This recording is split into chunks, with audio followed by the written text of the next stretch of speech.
Good morning everyone. कैसे हैं बेटा? कल हमने जो है चैप्टर 8 जो है कंप्लीट किया था। आज जो है हम लोग चैप्टर 10 देखेंगे। चैप्टर 9 जो है वैश्वीकरण था, उसे जो है अभी कोर्स से हटा दिया गया है, इसलिए हम लोग सीधा चैप्टर 10 पढ़ेंगे, राष्ट्र निर्माण की चुनौतियाँ। ठीक है ना? चलिए स्टार्ट करते हैं। राष्ट्र निर्माण से अभिप्राय। राष्ट्र निर्माण से क्या अभिप्राय है? अगर हम इसको एक इतिहासकार के संदर्भ में देखें तो एक इतिहासकार जो है राष्ट्र का विकास ऐसे शब्दावली का प्रयोग करेगा। एक राजनीतिज्ञ है वह राष्ट्र का निर्माण, जबकि एक समाजशास्त्री है वो राष्ट्र विकास जैसे शब्दों का प्रयोग करता है। वास्तव में राष्ट्र निर्माण जो होता है वह कुछ समूहों में चेतना के जागृत होने से जो है वो राष्ट्र निर्माण के कार्य को आगे बढ़ाता है कि भाई कोई देश में जो देश है उस देश में रहने वाले लोगों का जो समूह है, उन समूहों के द्वारा जो लोग हैं उनके अंदर जो है राष्ट्रीय चेतना जागृत होती है और उसी से ही राष्ट्र का निर्माण होता है। राष्ट्र निर्माण एक ऐसी प्रक्रिया है जिसमें जो है राष्ट्र निर्माण को जो है समाजशास्त्री जो राष्ट्र विकास जैसे शब्दों का प्रयोग करता है। राष्ट्र निर्माण एक ऐसी प्रक्रिया है जिसमें कुछ समूहों में राष्ट्रीय चेतना प्रकट होती है। यह प्रक्रिया कई प्रकार की संस्थाओं में पाई जाती है। इसके कई स्वरूप होते हैं जिनके द्वारा जो है राष्ट्र का निर्माण होता है। डेविड ए विल्सन के शब्दों में राष्ट्र निर्माण की अभिक्रिया राष्ट्र निर्माण से अभिप्राय वह सामाजिक प्रक्रिया अथवा प्रक्रियाएं हैं जिनके द्वारा कुछ समूहों में राष्ट्रीय चेतना उभरती है तथा यह समूह कुछ न कुछ संगठित सामाजिक संरचनाओं के माध्यम से समाज के लिए राजनीतिक स्वतंत्रता प्राप्त करते हैं।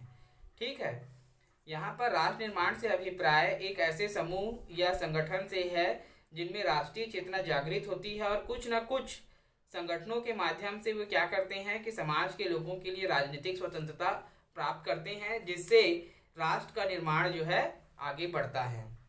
के डब्ल्यू ड्यूस के अनुसार राष्ट्र निर्माण की धारणा स्वैच्छिक और निर्माणात्मक या यांत्रिक धारणा है। ठीक है, जो राष्ट्र निर्माण की धारणा है वो क्या है? स्वैच्छिक है।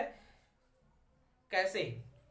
इसका अभिप्राय यह है कि जिस प्रकार एक मकान का निर्माण लकड़ी, ईंटों और कुछ मसालों के नमूनों धीमी गति से या तीव्र गति से विभिन्न जोड़ों की क्रमबद्धता के अनुसार इसकी एक निश्चित योजना में थोड़ा सा स्वतंत्र और इसके निर्माणकारों का चयन इच्छा और क्षमता के अनुसार होता है, उसी प्रकार राष्ट्र का निर्माण भी विभिन्न योजनाओं के अनुसार विभिन्न प्रकार की सामग्री से धीमे या तीव्रता से स्तरों की विभिन्न क्रमबद्धता के द्वारा और इसके वातावरण से थोड़े से स्वतंत्रता के रूप में होता है। ठीक है, के डब्ल्यू ड्यूस ने क्या कहा है कि राष्ट्र निर्माण जो है स्वेच्छाचारी और यांत्रिकीकरण है, कि जैसे एक व्यक्ति किसी मकान का निर्माण करता है, मसाले, ईंटों और अन्य सामग्रियों से लाता है, उसका एक योजना बनाता है, विभिन्न जोड़ों के माध्यम से मकान तेज या धीमी गति से बनता है, उसमें निर्माण करने वाले जो मिस्त्री है उसका विचार भी शामिल होता है। ठीक वैसे ही राष्ट्र का निर्माण होता है जिसमें विभिन्न प्रकार की योजनाएं बनाई जाती है और इन योजनाओं के माध्यम से धीरे धीरे या बहुत तीव्र गति से राष्ट्र का विकास जो है एक स्वतंत्र वातावरण में होता है। 15 अगस्त सन 1947 से पहले भारत ब्रिटिश साम्राज्यवाद का एक उपनिवेश था।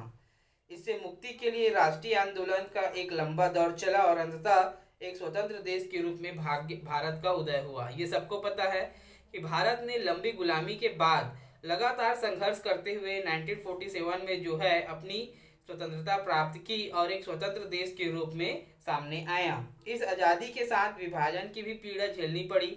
सबको पता है कि भारत, पाकिस्तान और बांग्लादेश एक समग्र राष्ट्र था जो आज़ादी के बाद जो है विभाजित हो गया। अंग्रेजों ने अपनी कूटनीतिक चाल के सहारे भारत को दो भागों में बांटकर लोगों के दिलों को बांट दिया। आज इस बंटवारे का जो घाव है वो इतना गहरा हो गया है और इतनी वैमनस्यता हो गई है हम आपसी राष्ट्रों के मध्य कि हम भारत और पाकिस्तान, हिंदू और मुस्लिम हो गए हैं। ये सबको पता है। इसके परिणाम स्वरूप बड़े पैमाने पर हिंसक घटनाएं और धर्मनिरपेक्षता का अस्तित्व खतरे में पड़ गया। कि बंटवारे के बाद जो हिंदू और मुस्लिम संबंधी जो विभेद उत्पन्न हुए उसका जो खामियाजा है लोगों को दंगे फसाद और हिंसक घटनाओं के माध्यम से झेलना पड़ा। देश के बंटवारे के कारण बड़ी संख्या में लोगों का विस्थापन भी हुआ कि बहुत सारे जो भारत में रहने वाले लोग थे वो बंटवारे के बाद पाकिस्तान चले गए, और वैसे ही पाकिस्तान में रहने वाले बहुत से जो हिंदू लोग थे वे अपना सब कुछ छोड़ करके भारत में आ गए। आजाद भारत के सामने इस व्यवस्थाओं के पुनर्वास की समस्या का समाधान करना उस समय की सबसे बड़ी जरूरत थी कि आज़ादी के बाद जो विस्थापन हुआ था और सभी लोगों को उसमें सेट करना, उनको पुनर्स्थापित करना एक बहुत बड़ी चुनौती के रूप में इसको देखा गया था। देश के सामने दूसरी बड़ी समस्या देसी रजवाड़ों को भारतीय संघ में शामिल करने की प्रक्रिया थी। हमको पता है ना कि भारत क्या है, एक छोटे छोटे देसी राजाओं या रियासतों का समूह था जिसमें जूनागढ़, हैदराबाद, जम्मू कश्मीर, अलग अलग प्रांतों में अलग अलग राजाओं का शासन था, और उस समय भी रजवाड़े हमारे यहाँ थे।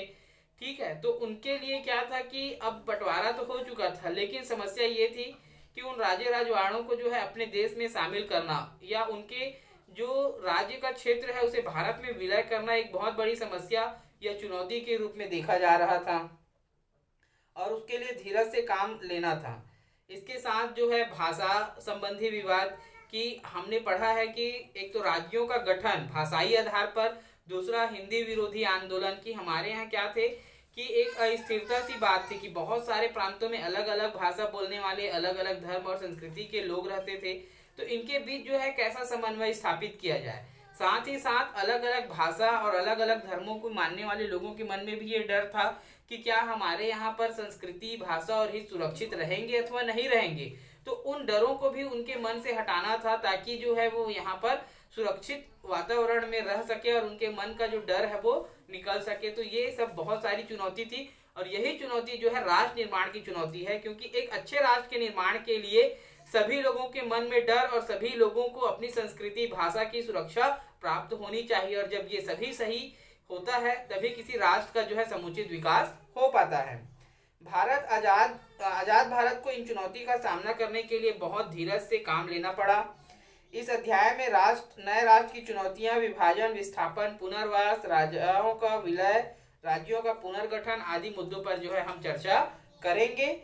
ठीक है, कल हम पढ़ेंगे भारत में राष्ट्र निर्माण की चुनौतियां तथा नेहरू का दृष्टिकोण। ठीक है बेटा, कोई भी डाउट होगा तो जरूर पूछेंगे। Thank you.